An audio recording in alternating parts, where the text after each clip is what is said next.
Welcome to Storycomic Presents, where we interview amazing storytellers and artists. This is episode 258. I'm your host, Barney Smith of Storycomic.com, and we're excited to have with us the internationally acclaimed and nominated author, illustrator, and cartoonist, Eric Gapstur. Thanks for having me. Eric, how are you doing? Good. How are you doing? I reached out to you and you said, yes, I'd love to come on, but you know what? Let's wait until the springtime because I have a sequel book coming out called the Magma Cup. And I said, perfect. I would love to talk to you about that. So Eric, for those that might be, watching or listening that might be unfamiliar with your background and also sort of super, do you want to kind of give people a little bit of a kind of a history on how you became such a well-known young adult graphic novel creator? Yeah. So I've been working in comics. It's about 2009, 2010. Most of my work has come primarily as an inker. I ink Phil Hester's pencils on a lot of different projects primarily for DC Comics. So that's how most people know me. But the reason I started drawing comics in the first place back in the third grade is I really liked writing and drawing my own stories, and I've really captivated by Calvin and Hobbes when I was younger. A lot of comic strips, Bone by Jeff Smith, and just along with a steady diet of superhero comics as well. So that's the comic strip though. I really wanted to do that, and that's primarily what I was working on. Really up until about 2016, 2017, but nothing was ever really published. So while I was doing that, I was working with Phil for, books like Batman and Flash Season 0, and we did Family Tree with Jeff Lemire at Image Comics. And so while we were doing all of those, I was still plugging away, trying to sell a comic strip, and it just got to the point where I had a relationship with editors at syndicates, and it was such a long shot, and it just came to a point where I really didn't enjoy the actual creating process. So I kind of set that aside to pursue more penciling, and during that time,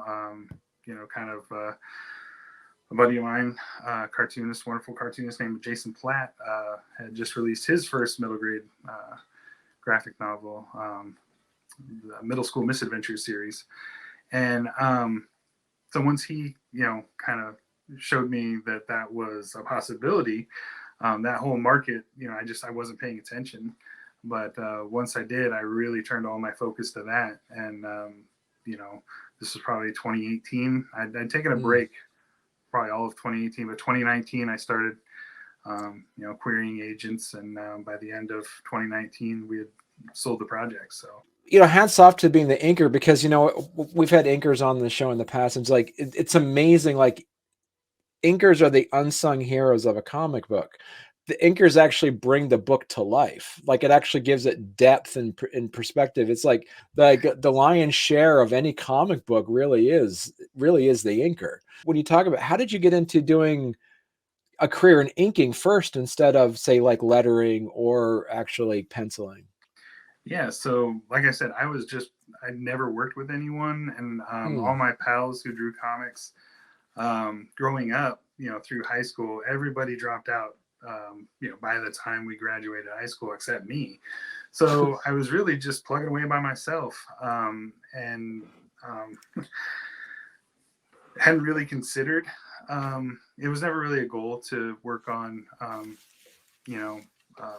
big two properties or just any kind of collaborative effort. Just never presented itself until I started going to conventions, and I met Phil Hester. And Iowa doesn't have a big comic scene. I believe my mom was a friend of a friend. There's some grapevine connection, and through that, I met him at a convention, and he was really gracious, wonderful guy. He invited me to his studio, took a look at the comic strips I was drawing, and was very open. He's like, I've done editorial cartooning, I've penciled just about everything, I've done some inking. He's like, but I don't know much about comic strips. I don't know how much I can help you, but he's like, you've got great line work. Your inking looks very natural and looks great. He's like, have you ever considered inking anyone else? And I said, nope, I had not. And so his longtime inker, Andy Parks, Phil's here in Iowa as well, and Andy was down in Kansas City, I believe, and somewhere around there. And by this time, Phil was penciling and then scanning those pencils for Andy to print out blue lines and ink digitally. So he had stacks of this book, El Diablo, of unfinished pencils just lying around his studio. And it's just an unbelievable opportunity for a young cartoonist to get to ink over someone's, especially a penciler of Phil's caliber, to get to ink on those. Because I had tried doing it,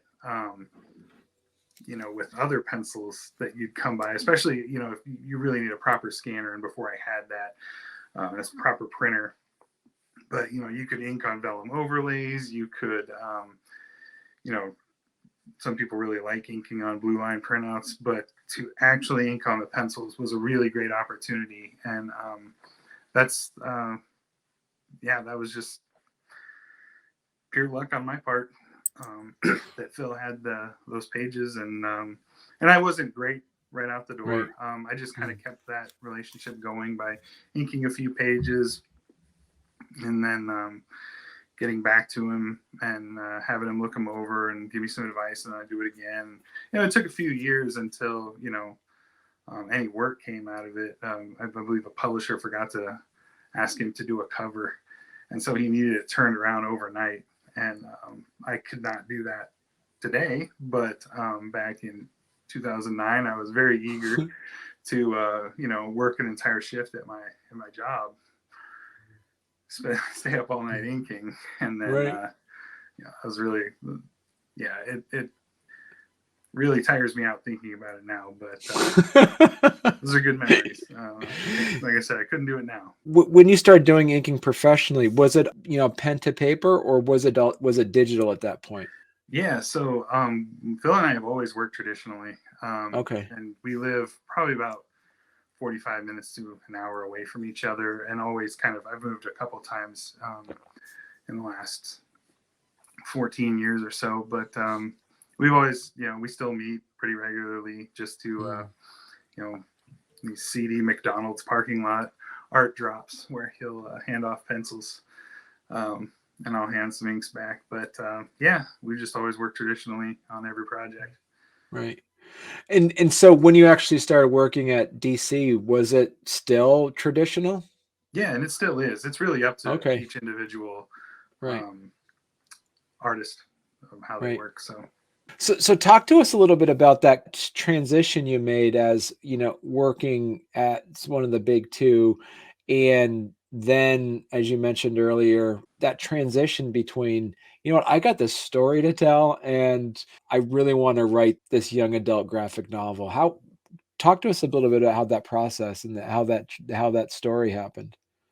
Yeah. So again, around 2016, 2017, I really stepped back from inking comic books or inking, pencilers like Phil. You have your sensibilities that you bring to the page and you bring to a project. And, Phil, I worked really closely with for a long time.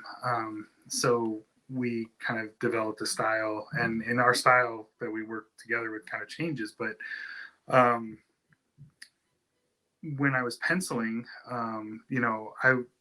my whole life I was drawing really cartoony stuff in the vein of Calvin and Hobbes and Bone, Richard Thompson's Cul-de-sac. Those are my heroes aesthetically, as far as cartooning went. So when I took a step back from cartooning comic strips, I had to really reinvent my style to get work at DC and Dynamite and just, more direct market books.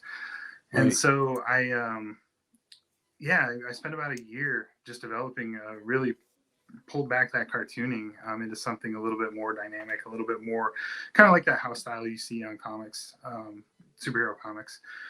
And I learned a lot doing that. I learned a lot about, storytelling, dynamic composition of Mm, pages. And so that all kind of informed, that I was just kind of, I had all this information and I hadn't really found my voice yet until the opportunity to, do a graphic novel in my cartoony style, but employ all those things that I had learned drawing comic books.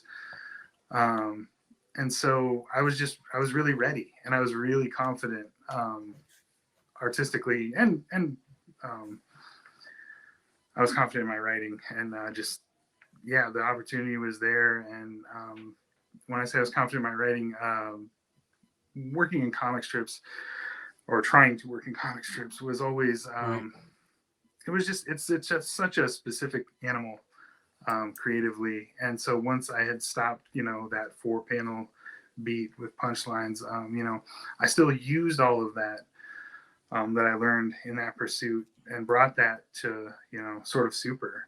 Right. So it really felt like a culmination of all of these, you know, pursuits, rolled into one. And it was really, really gratifying creatively. And I knew I was onto something, just for myself, in the process, because it was so much more enjoyable to write these stories and to design full pages as opposed to, the small strips. So Right, because it gives you that graphic design piece to it as well, being able to lay out an entire page as you said, as compared to the 4 panel strips. So as you mentioned earlier that you learned a lot from working in comics with your writing. What were some of the things that you're able to skills and techniques you're able to take as a writer from your time working at comics? mostly just storytelling and knowing how to lay out. It's one of the hardest things to learn, but Mm, just knowing that, something has to happen on every page. The composition of, just story structure is much more. I think I was just a much bigger fan, so I consumed a lot more. I didn't. My education is, I went to Iowa State, and I have a Bachelor of Fine Arts. So my education all stems, on the art side of things. So writing, was more, just 39 years of reading comic books, and um, there's a lot of instincts that come with that, and I think, just having that much, having consumed that much, whether I was right or wrong, right. it's kind of up to anybody else. But I felt confident, and the things that excited me as a reader, I felt like I had something to bring, to the page as a Right. writer. How many drafts did it take you to for volume one, like sort of super? How many goes at it did you have before you felt good putting pencil to paper on it? Pretty much one. Really? Wow. Well, Okay. so when you say drafts, you don't bring a whole script to a publisher. We Right. pitched a synopsis, Okay. and that, for the most part, that synopsis, I stayed pretty true to it. The ending changed. There was a little bit of revising, from Right. when we sold the script, or sold the, synopsis, sold the project, to when it finally got written down in the script form. Um, but not a ton of. I mean, Okay. this, like, it helped to really have those characters fleshed out, beforehand, because trying to do Mm, this as a strip for so long, the characters were there. right. Just the world, needed to be expanded, and, the adventure that they get swept up in, and the mystery, all that stuff, was really, uh, conceived that same year. And that's kind of when I say that, writing comic strips is kind of like, pounding my head against a wall sometimes. And then writing this graphic novel was, the sensation was like melting butter. Like, it was just easier from a creative standpoint. It was more rewarding. And I think that kind of, that energy just carried me through. Right. It was fun to do. I've never had as much fun creating as I did on this story. And we had revisions from the editor too, once I got the script done. So it wasn't like I just sat down, wrote it, and it was perfect. It went through the normal process, but not a ton of, nothing huge, I guess. Right. Yeah. So to talk about the world building aspect of this, is this something that, did you write this with the expectation of saying this kind of takes place in our world, or did you have to, put in like more like fictional settings and fictional places and things like that? I wanted to keep it whimsical. So Okay. it is kind of like our world, it exists. There's, you want to take the expectation that, we don't know if aliens exist. We don't, superheroes aren't flying around. That's not a normal thing when you enter the story. But I also still didn't want to spend too much time on how mind-blowing that would be. And as a kid, you really do, like, the world is brand new a lot. There are a lot of concepts that get thrown at you. So I thought about that a little bit when introducing, when Wyatt reveals he has superpowers to his friends. They're definitely surprised, but I think, in reality, you'd probably spend about 10 pages, sitting there chewing on that. But that doesn't make for, really compelling. Perhaps it can, but Right. so yeah. And a lot of the, when you talked about concepts that might from comic strips that kind of made their way into the book. When this was a comic strip, you don't really follow a narrative in comic strips. So I had this gag where the principal would be an alien, and it would just be this mutually assured destruction thing that he would know Wyatt has powers, Wyatt would know he's an alien, and neither of them could do anything, but they could endlessly torment each other. Right. And so that was kind of the foundation for what happens in the book. It changes. They don't have that relationship in the book, but Right. that's one of those things that did find its way into the book. And so I had a lot of that stuff just kind of sitting around, some of it percolating, some of it not. I had a lot of ideas to draw from when I started building that world. There was that surprise ending. I don't want to, and just for that sake, is like, was that always, for those that knew your strip, like, with that surprise ending, was that already like in place? No. Already? Okay. No, none of that stuff. None of that stuff was, and then the strip never, ran really anywhere Right. for very long. There was a pitch that was up for a while, probably about 8 weeks worth of material. So there wasn't a wealth of stuff that anybody ever really knew. Right. My wife maybe, but yeah, not too many people had a lot of expectations coming in. But there are fans who do remember it from being a strip, and it's pretty cool to see. So talk to a little bit about, for our listeners and viewers out there, just a little bit of like a synopsis of Sort of Super, the first book.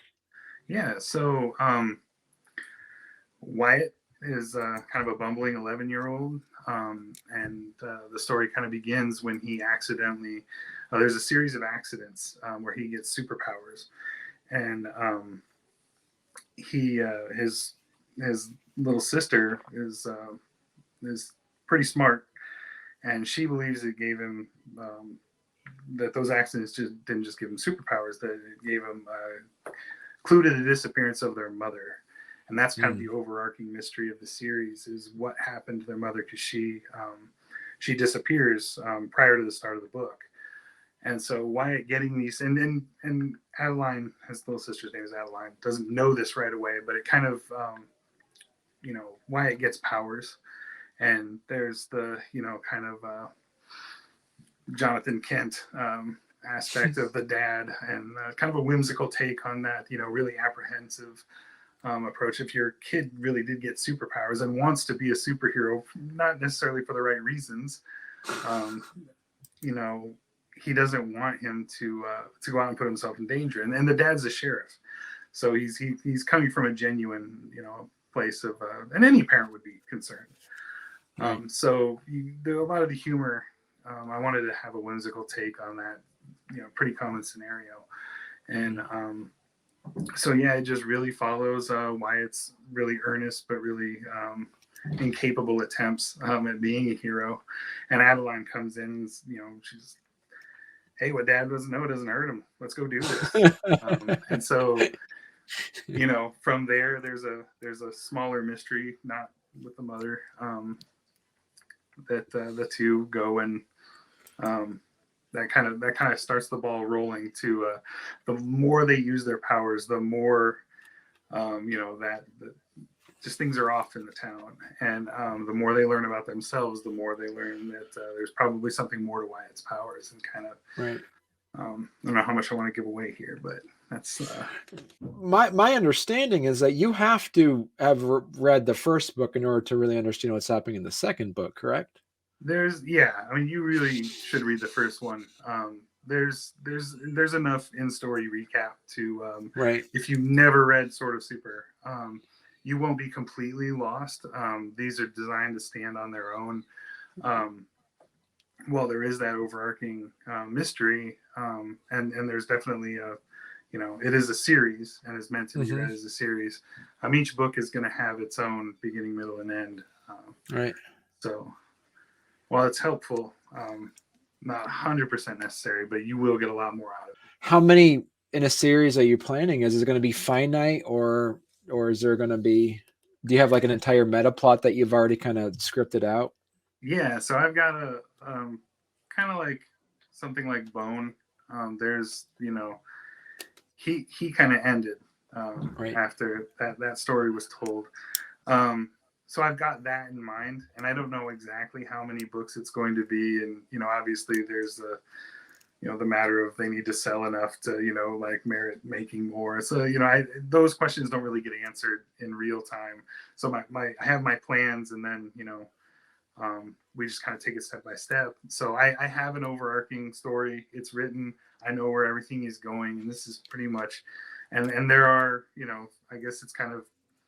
I'll see how I feel, because I have other books I want to write too, and other right. stories I want to draw, and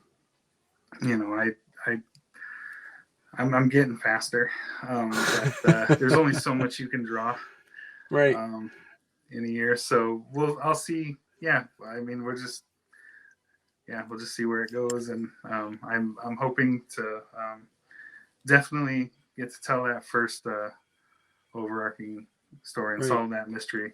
To be clear, you're the writer and the illustrator for this, so there's everything's on your shoulders. Whether how fast you do it or how slow you do it is based off of that. Now, are you even Sort of Super, even the Magma Cup? These are all traditionally done, or any of these digital? Yeah. No, wow. Nothing is. Wow. Nothing on my end is digital. I do everything except color. I'm color deficient, so I've never been confident that what I color is gonna look proper. Or I've learned a lot about it, so I might give it a shot at some point. Right. Shore up my difficulties, but Dervla Kelly is a colorist, and she's amazing. So glad she's on board, and really elevates it to another level. And could not imagine doing this project without her. So right. But yeah, everything on my end is traditional. On 11 by 17 pencil and ink, a lot of whiteout. But even lettering as well? Is that all? Yeah. So what? Wow. When I was starting out, just comic strips, everything is by hand. The lettering, right. And that's just the way I'd always done it. So when I came back to this project, that's how my process was, and that's how I felt comfortable laying pages out. When, it's always tough when you're drawing. It's not tough, but you have to leave room for the balloons. But when you're penciling it for a letterer to do it, you're just kind of making guesses as to how much space there is. You don't really know, and I like having that control. I like knowing exactly where those balloons are going to lie. So I had every intention of lettering this by hand, and on the first book I did, just because I had the time.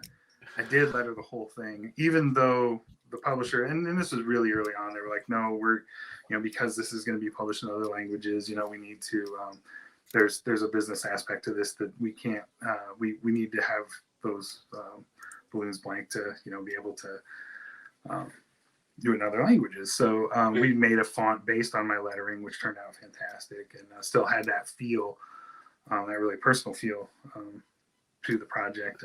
But I did. I still lettered the whole thing by hand. And the second book, I didn't have the time. So I'm slowly going back, and I love original art. It's just nothing is more fascinating than looking at pages of artists you love. And pre 2000, all the lettering was done on the board, even if it was just paste ups. And those fascinate me to know, and I love looking at those pages. It's just, it was a personal thing, and I know it was a lot more work, but I was happy to do it. And then, I don't think anybody goes into cartooning to get rich. It's all about the process and what you enjoy doing. So if I don't enjoy doing it anymore, I wouldn't. But that's still just that's how I go. So you do bring up the font. Like I love this. As I say, so I'm curious about this. Is like the actual font on here on your cover. Is that your handwriting? And is that available for? Do you sell that for download? Does that font belong to you, or does that belong to your publishers? That's a great question. We don't sell it. I highly doubt anybody's asking for it. No, because it's so unique to me.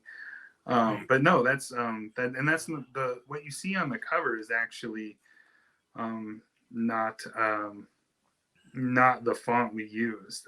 That's all hand lettered. And we, there's some tweaks in there to make it, to just make it look more appealing. But the folks, the readers that might, and we talked about the people that might not be familiar with Sort of Super. So let's talk about the people that read Sort of Super.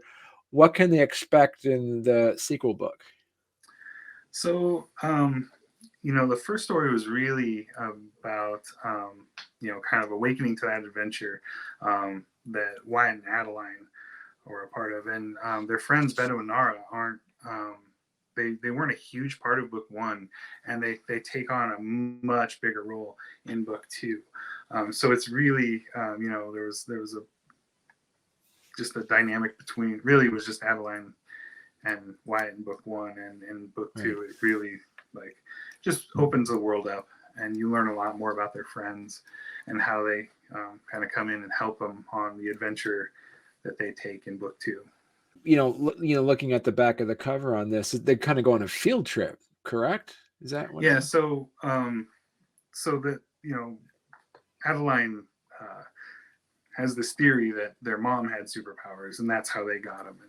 And she's kind of, she's grasping at straws because there's just no evidence, no clues, nothing that ever came out of the night of her disappearance. And she finally has one little coincidental thing that she finds in a newspaper that happened the same night. But it happened like 400 miles away at this volcano that's supposed to be extinct. And it, reactivated for that one night. And there was just a lot of weirdness around it. And she recognizes that it's really not a strong lead, but it's all she's got. And, their dad doesn't want them to go play superheroes. So she comes up with this cover story that they're going to go to this camp, Camp Igneous, at the base of the mountain. And they need 4 people to enter it because it's kind of a competition tournament style camp. And they need 4 people to enter, so they get their friends to come with them. And they're not too concerned with winning anything.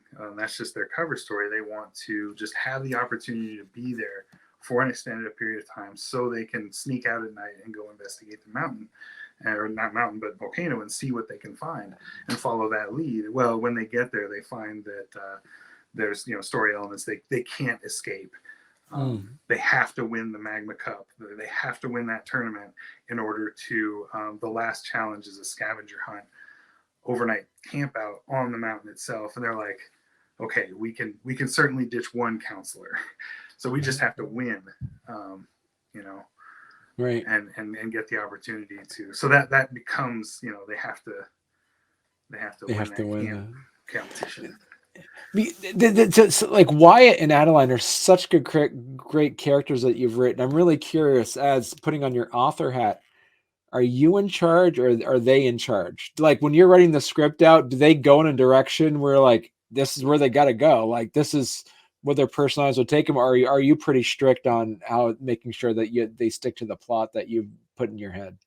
No, there's a lot of room to just see where they take you, and that's I like that a lot. And opening that world up when so you asked you had talked about not a lot of revision. I said there weren't a lot of revisions in the first script. Beto and Naro didn't have a really big role, Right. Yeah. and it became bigger as I wrote the first book, and their personalities I really enjoyed too. I found I liked writing the four of them. Right. So that whole direction for book two, I kind of knew that Wyatt and Adeline had to go on this adventure, and Beto and Nara weren't. It wasn't a team aspect when I first conceived of it, but once I got to writing book two, there was no question of it. They all had to be there, and it just, the cast expanded and got bigger, and I really enjoyed that. But that was, directly from those personalities on the page, and my response to just how enjoyable they were. So it was almost as that you're reading at the interaction, it almost had that feeling of you were eavesdropping in on a conversation almost, because the banter was so, it wasn't theatrical. It just seemed natural, the conversations that were happening, which was really fun. And it was and it made it like a really fun reading that first book. So awesome. That was great. Yeah. So when is the Magma Cup available? July 18th. So for those that wanting to, they could probably get it, pre-order it now. Is that? Yeah, it's available to pre-order wherever you buy your books. I know Amazon, Walmart, Target, all the big box stores have pre-orders up, and you can definitely go. I'm doing an independent bookstore day at a local shop, Swamp Fox Books, and they'll be taking pre-orders that day. Right.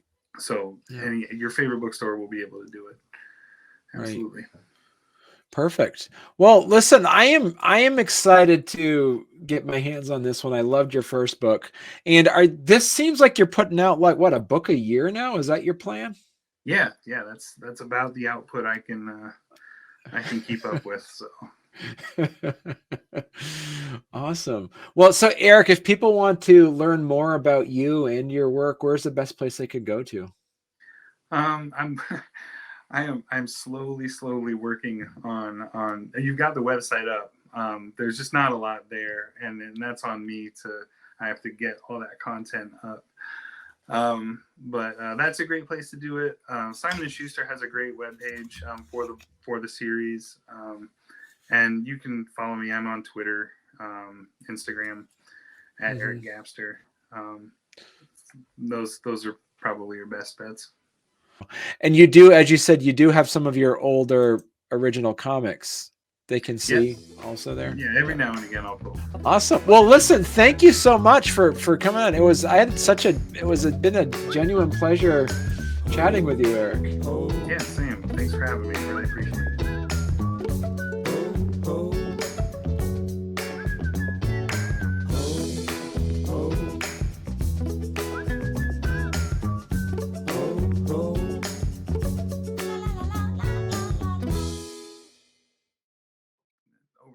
Over the winter. But, that's a Lego Baby Groot. Yeah. Okay. It's a Lego. So big. Did you hear like James Gunn? This is something that James Gunn brought up in the first Guardians when Baby Groot came out and popped up in the post credits in the first movie. That is a different Groot. That's not the actual Groot from the first movie. Yeah, I did remember him saying that. That was a different character. So that was an interesting take. Right. Like it was basically like it wasn't the original Groot. That original Groot died. That Groot, that's a baby Groot that actually was born from the other one. Yeah. So that was when I read that, I'm like, because so many people were like, "Oh, he kind of came back again." No, that's a brand new Groot. So yeah, Yeah, and I don't know how many people caught that because most people I talk to just think it's all the same character. right. Yeah, Yeah.